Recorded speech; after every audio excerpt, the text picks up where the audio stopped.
네. 이제 뭐 전직 뭐 기관장분들이라든가 예. 흔히 말해서 고문들을 영입하는데 예. 그 영입하는 이유에 대해서 어떻게 생각하시는지.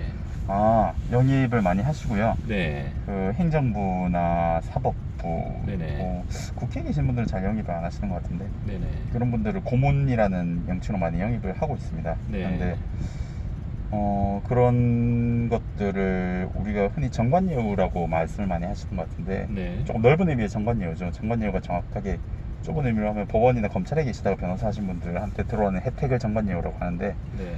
공무원도 큰 틀에서는 정관예우를 기대하고 있는 클라이언트들이 많은 것 같아요.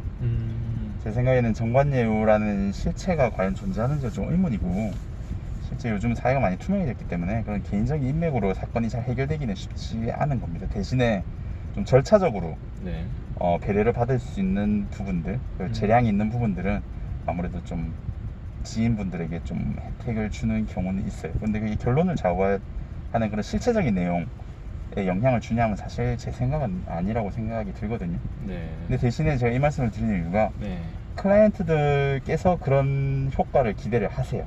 그래서 클라이언트 홍보용으로 네네. 공무원님들을 조금 영입을 해서 잘 활용을 하시는 경우가 있는 것 같고, 네. 또 수임, 우리가 사건을 가져온다고 하죠. 네네. 그런 분들이 이제 정보가 많으시기 때문에 네. 영입을 해서 수임 가능성을 좀 높이고 또 풀을 넓히고 그렇게 하시는 것 같습니다. 이건 굉장히 이제 민감할 수 있는데 네. 문과, 이과 이제 공부 끝판왕이 변호사, 의사잖아요. 네네. 이제 변호사님이 생각하시기에는 의사랑 변호사 누가 더 똑똑한지 어떻게 생각하시는지 궁금합니다. 예. 저희 형이 의사예요. 네. 그래서 저 이제 의사가 되는 과정도 옆에서 지켜봤고, 또 네네. 저는 제 스스로 변호사가 됐기 때문에 네. 그래서 보면 상위권 분들은 비슷한 것 같아요. 의사나 변호사나 뭐 네. 가장 그 분야에서 이제 열심히 하시는 분들이 네. 계시는 것 같고, 네네. 대신에 아무래도 의사는 숫자 자체가 조금 많이 배출되기 때문에 네. 전체적으로 평균으로 따지면 제가 변호사지만 변호사가 조금 많지 않을까 그렇게 생각을 하고 있고요. 네. 또 아무래도 의사분들은 의대 들어가기 요즘 워낙 힘들기 때문에 네. 일단 그 단계에서 걸러질 수는 있을 것 같은데, 네. 아무래도 의사 시험, 그 국가고시라죠. 국가고시는 네. 합격률이 제가 알기로 90% 이상 되는 거기 때문에 좀 시험에서 걸러지는 비율은 조금 적지 않나 그렇게 네. 생각을 하고 있는데, 네네. 저도 뭐 형님 공부하는 과정을 옆에서 봤지만 네. 그 합격률만으로는 물론 평가할 수 없을 것 같아요. 굉장히 공부를 뭐 사고시험 저리 가라 할 정도로 많이 하시고, 네. 그 공부량이나 시험에서 보는 그 정보의 양 이런 것들도 워낙 많기 때문에 네. 저는 뭐 일률적으로 말하기는 좀 힘든 면이 있지만 네. 그래도 저는 변호사에게 한 표를 던지겠습니다. 그럼 이거는 보통 의사가 형님이라고 하셨는데 네네. 형님분이랑 지금 동생은 지금 변호사분이시잖아요. 예. 보통 이렇게 말싸움을 하면은 누가 더 논리적이고 예. 말을 더 잘하는지. 뭐 이 부분은 오히려 다른 분들은 변호사라고 생각하실 것 같은데, 네. 저는 의사분들도 굉장히 논리적이신 것 같아요. 제 클라이언트도 의사분들이 있는데 네. 좀 다른 분야 분들에 비해서 훨씬 논리가 뛰어나신 것 같아요. 그래서 제가 오히려 그분들한테 좀 사건 설명을 듣고 아이디어를 얻는 경우도 있고요. 아무래도 변호사는 인문학을 했기 때문에 네네. 논리적인 사고를 트레이닝을 많이 받긴 하는데 네. 좀 기본적으로 감성도 있는 것 같아요. 그런 부분이나 또 사실 인문학엔 답이라는 게 없잖아요. 그쵸. 그래서 이제 말을 부드럽게 하고 좀 듣기 좋게 하는 거는 변호사가 잘하는 것 같은데, 제 의사 이런 분들은 정답이 있는 그런 이과 공부에 익숙해져 있어서 칼 같은 논리 이런 것들은 변호사에게 갖고 뒤지지 않으시는 것 같아요. 흔히 말 팩폭 이런. 그렇죠. 네. 그러시구나. 그럼 아까 이제 잠깐 네. 변호사는 말을 많이 안 해도 되고 예. 글을 작성을 잘해야 된다고 하셨는데 네네. 말을 정말 못해도 변호사로 할 수 있나요? 제가 못하면 손해는 확실히 있는 것 같아요. 그런데 뭐 말은 못하는데 글을 잘 쓰신다 이러면 네. 충분히 훌륭한 변호사가 되실 수 있는 것 같고요. 대신에 저희가 재판을 짧지만 그 짧기 네. 때문에 오히려 그 변호사 본인이나 또 의뢰인의 생각을 그 순간에 잘 전달을 해야 되거든요. 네. 그렇기 때문에 그런 정도의 말솜씨는 기본적으로 좀 갖추셔야 원활하게 생활을 하실 수 있지 않을까 그렇게 생각합니다. 혹시 변호사님은 처음에 뭐 재판 울렁증이나 이런 건 없으셨나요? 저는 딱히 그렇진 않은데 거기에 대한 부담감을 갖는 분들도 네. 한두 분씩 있는 것 같아요. 아무래도 좀 본인 말 한마디에 사건 전체 운명이 좌우될 수 있다고 생각하면 네. 그게 굉장히 부담스러운 일로 다가오기 때문에 제가 뭐 파트너 변호사님들께서도 네. 심지어 경험이 많으신 그런 분들도 결론하다가 이렇게 손을 떠시거나 긴장하신 모습을 보이는 걸 저도 몇 번 봤습니다. 그러면 이제 보통 대형 로펌 변호사를 고용하면은 네. 승소할 확률이 높다고 예. 영화라든가 이런 데서는 그렇게 비추는데 이게 실제 사실인가요? 가능성이 높아지는 면은 분명히 있는 것 같아요. 그런데 네. 그거는 이제 말을 정확하게 해야 되는 것은 사건의 운명이 정해져 있는 그런 네. 경우가 대부분입니다. 네네. 우리나라 뭐 당연히 법치국가이기 때문에 네. 뭐 대형 로펌을 쓴다고 무조건 이기고 네. 뭐 그냥 혼자 직접 사건을 수행하다고 무조건 지고 그렇지 않거든요. 법률이 허용하는 한도 내에서 네. 변호사들이 활동을 하는 거기 때문에 네네. 뭐 정 안 될 사건, 예를 들어 꼭 칼을 들고 사람을 찔러서 죽인 게 명확하다고 했을 때 그런 분들을 저희가 무죄로 받게 할 수는 없어요. 제가 그냥 육감적으로 느끼기에는 네. 한 70% 정도는 네. 사건의 운명이 정해져 있고 네. 나머지 30%를 어떻게 잘 해결해 나가는가가 변호사의 역할인 것 같거든요. 그래서 대신에 이제 아무래도 대형 로펌 변호사는 그 개개인이 뛰어나다기보다는 네. 시스템이 잘 갖춰져 있고 네. 아까 말씀드렸듯이 분야가 다 나눠져 있기 때문에 네. 예를 들어 조세팀은 뭐 세금 사건만 주구장창하고 네. 형사팀은 또 형사 대응만 하시고 그러니까 네. 아무래도 전문성이 조금 높죠. 그래서 일반 이제 개업 변호사 분들이나 작은 중소형 네. 로펌에서 발견하지 못하는 법리적인 쟁점들 네. 그런 것들을 좀 발견해서 잘 주장해서 이길 수 있게 하거나 그런 정도의 능력은 조금 낮지 않나 그렇게 생각하고 있습니다. 보통 이제 소송 비용은 얼마부터 시작을 하나요? 소송 비용은 이제 변호사 비용 말씀하시는 것 같은데 네.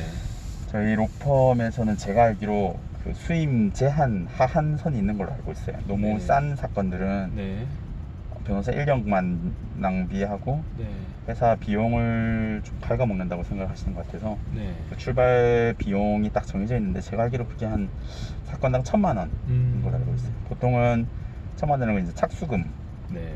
말은 착수금이라는 거는 선부를 하시고 저희가 그 입금되는 거 보고 일을 시작을 하거든요. 네. 착수금이고 또 결과에 따라서 돈이 매겨진 성공보수라고 있습니다. 지금 형사사건의 성공보수를 못 걸도록 대법원 판결이 나와가지고 네. 형사사건에서는 되도록 안 하시는 걸로 알고 있는데 네. 일반 이제 민사사건이나 뭐 그런 것들은 이제 소송에서 그 클라이언트가 얻을 수 있는 경제적 이익이 몇 퍼센트 이렇게 되어 있어요. 예를 들어서 1억 사건인 원고가 피고한테 1억을 달라고 하는 사건이라면 네. 성공보수 7% 이렇게 하면 1억 원 승소했을 경우에 700만 원을 가져가는 뭐 그런 시스템이죠. 근데 그거는 제가 알기로 한 뭐 1, 2%에서 시작하는 경우도 있고 많게는 한 30%까지 약정하시는 경우도 있고 그렇게 건 바이 건으로 그냥 그렇게 되는 네, 거죠. 그렇습니다. 이게 보통 그러면은 착수금, 성공보수 외에 이제 뭐 변호사분들 이제 타임 차지라는 게 있던데 네네. 그런 거는 또 어떤 건가요? 그거는 사건의 종류를 이제 두 가지로 해요. 정액으로 체결을 하는 경우가 있고 네. 타임 차지로 체결을 하는 경우가 있습니다. 그래서 네. 정액으로 했는데 타임을 또 추가로 청구를 하는 경우는 네. 많지는 않은 것 같고요. 애시당초 사건을 타임 차지로 계약을 하게 되면 네. 변호사마다 1시간당 얼마라고 요율이 정해져 있어요. 네. 예를 들어 1년차 변호사는 20만 원, 네. 10년차 변호사는 50만 원 이렇게 정해져 있는데 네. 그 사건에 투여된 시간들을 다 기록을 해서 네. 거기에 요율을 곱한 다음에 음. 클라이언트한테 청구를 하고 있는 걸로 알고 있습니다. 아, 그러시구나. 본인은 지금 어떤 이제 장래에 어떤 변호사가 되고 싶고 네. 어떤 삶을 살고 싶으신지. 저는 솔직히 말하면 성공한 변호사가 되고 싶고요. 네. 그 성공한 변호사란 건 이제 능력적으로 법 쪽에나 또는 네. 그 시장 속에서 좀 인정받는 그런 변호사가 되고 싶습니다. 그래서 네네. 좀 없는 시간에 공부도 하려고 노력을 하고 있고 네. 가능하면 글도 조금 쓰려고 하고 있고 그런 식으로 노력을 하고 있습니다. 그 분야에서 좀 저명한 변호사가 되고 싶으시다. 네, 그렇습니다. 그 삶은 또 이제 여가 시간이라든가 이런 시간을 어떻게 살고 싶으세요? 변호사로서 말고 본인이. 저는 좀 여행을 많이 다니고 싶고요. 그 아무래도 지금 일상생활 속에서는 여가 생활이 많지 않기 때문에 네. 저희가 옛날에 수험 생활 했던 것처럼 집하고 네. 회사 네네. 혹은 뭐 밥 먹을 곳 이렇게만 돌아다니고 있어서 네. 조금 그 틀을 벗어나서 여러 가지 견문을 좀 넓히고 싶은 그런 욕심이 조금 있습니다. 그렇죠. 변호사님은 이제 뭐 나중에 혹시 개업 같은 거를 생각하고 계신가요? 네, 많은 분들이 거기에 대한 계획을 조금씩 혹은 걱정을 조금씩 하고 있고요. 네.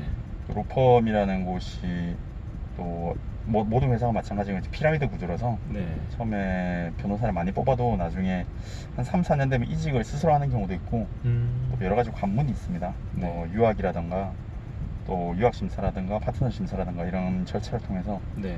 또 나고라 표현하면 좀 그렇지만 네. 회사가 안 맞으시는 분들이 생겨요. 그러면 내가 또 언제 그렇게 될지 모르기 때문에 네. 내가 나중에 개업하면 잘 할 수 있을까? 혹은 요즘 개업하는 동기들 또는 선배들 어떻게 생활하고 있지? 이런 것들도 조금 유심히 보고는 있습니다. 그런데 아직 내가 언제 꼭 나가서 개업을 해야지 뭐 어디서 해야지 그런 생각을 하고 있는 단계는 아니고요. 그러시구나. 그럼 이게 이제 시청자분들이 가장 궁금해 하실 것 같아요. 네. 예비 변호사에게 현업 지금 변호사로서 해주고 싶은 말이 뭐가 있는지 좀 궁금합니다. 네. 좀 제가 여러 가지 뭐 연봉이라든지 생활이라든지 민감한 부분들 네. 혹은 솔직한 얘기들을 많이 드렸는데 네네. 그런 분들 그런 상황을 좀 직시를 하셔야 되는 것 같아요. 막연히 이제 변호사를 해서 화려한 삶을 살거나 뭐 돈 많은 사람 뭐 그렇게 되는 건 아니거든요. 네. 특히나 요즘은 지금 한 해 변호사가 2,000명 가까이 쏟아져 나오고 있기 때문에 그렇게 변호사라는 직함만으로 편하게 살 수 있는 시대는 간지가 한참 됐고요. 그래서 그런 것들을 본인이 감당할 수 있을지 네. 오히려 변호사의 좋은 점보다 안 좋은 점들을 좀 보면서 네. 그걸 내가 과연 감당할 수 있을까라는 생각을 한번 해보시는 게 필요할 것 같습니다. 네. 아, 그리고 변호사분들에게 학벌이 굉장히 중요할까요? 저는 아주 중요하지 않다고는 말씀을 못 드리겠어요. 왜냐하면 아까도 말씀드렸지만 아무래도 저희는 클라이언트들한테 사건을 따는 것이 중요한데 네. 클라이언트 분들께서 그런 학벌로 변호사의 능력을 평가하는 경우가 조금 있습니다. 네. 그래서 저희가 지금 법적으로 보면 서울대 분들이 아무래도 좀 많으시고 네. 그다음으로 고대 분들도 굉장히 많으시고 네. 이제 뭐 그다음으로 이제 연세대학교, 성균관대학교, 한양대학교 이런 분들이 또 법조계에서 전통적으로 강호 학교로 손꼽히고 있고요. 네. 물론 이화여대 이런 분들도 많으시고 그런데 네네. 학벌 때문에 네. 수임을 못하게 되는 경우도 간혹 가다가 봐서 그게 이제 바람직한지는 당연히 별개의 문제라 하더라도 네. 좋은 학벌이 있으면 좀 아무래도 좋은 위치를 선점하는 것은 사실이라고 말씀을 드리고 싶네요.